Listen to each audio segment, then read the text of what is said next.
மதிமுக பொதுச் செயலாளர் வைகோ செய்தியாளரை சந்தித்து வருகிறார். அதை நேரடி காட்சிகளை பார்ப்போம்.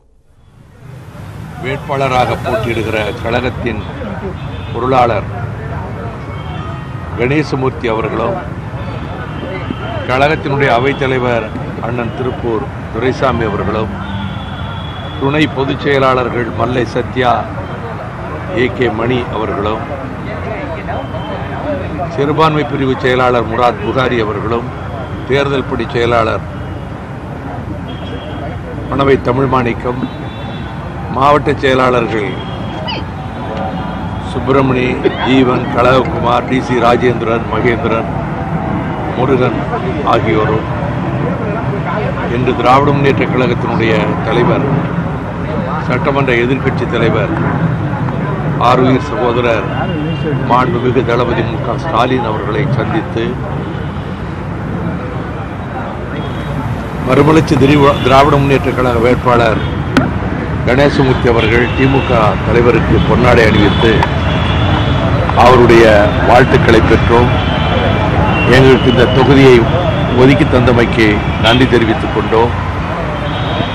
அன்றைய பத்திரிகையாளர் சந்திப்பில் திராவிட முன்னேற்ற கழக தலைவர் அவர்கள் அறிவித்தவாறு தொகுதி பங்கீட்டில் மறுமலர்ச்சி திராவிட முன்னேற்ற கழகத்திற்கு ஈரோடு நாடாளுமன்ற தொகுதி ஒரு இடமும்,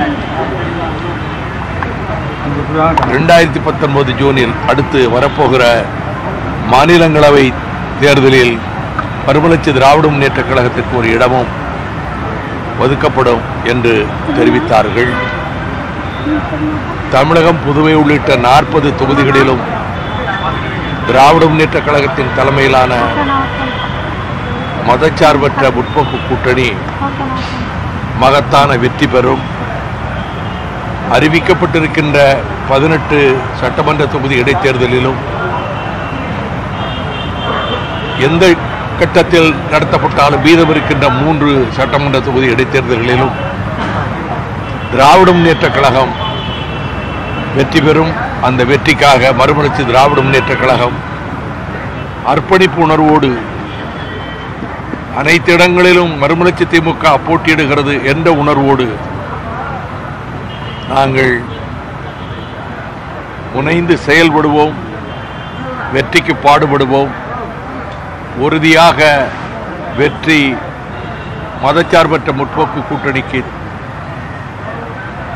வாக்காளர் பெருமக்கள் வழங்குவார்கள்.